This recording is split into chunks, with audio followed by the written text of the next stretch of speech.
This season I've covered quite some distance on my road to Wembley journey, and returning to Exeter this weekend will add a further 440 odd miles to that tally.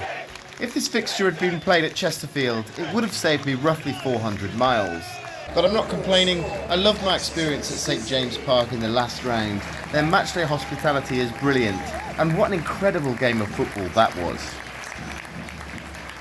St James Park will be only the second ground I've returned to on this journey, with the only other being Bottisford Town's Barrett Steel Stadium, which was another fantastic matchday experience. And bizarrely, Bottisford Town are the only team to have managed a win once I've started following them. But not only that, they're also the only team to win away from home on this journey so far.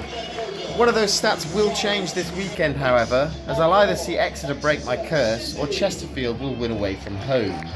Who will progress to the next round though? Well, let's take a look at the two teams, starting with the visitors.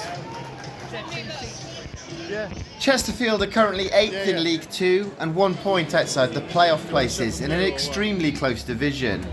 They were also one of my tips to gain back-to-back promotions this year after winning the National League last season.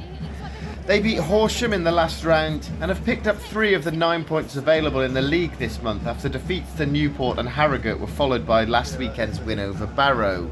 They were 8 unbeaten in the league before that home defeat to Accrington, and I expect them to travel to Exeter with the belief that they can win.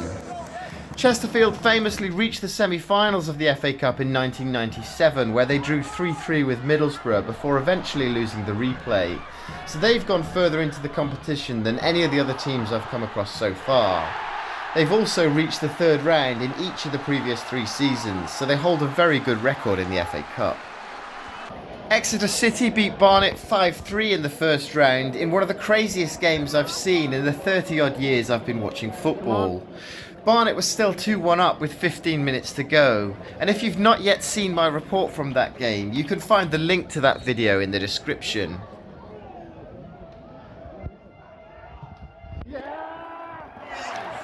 Exeter City are currently 11th in League 1, but only 4 points outside the playoff places.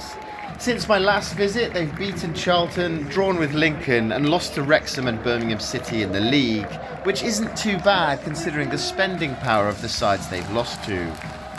Exeter City would have to go into this one as favourites given that they're at home and 1 league higher than Chesterfield, but I expect this one to be a much tighter game than in the last round, where 1 goal might be enough to win it. I don't think we're going to get the goal fest we saw in the last round.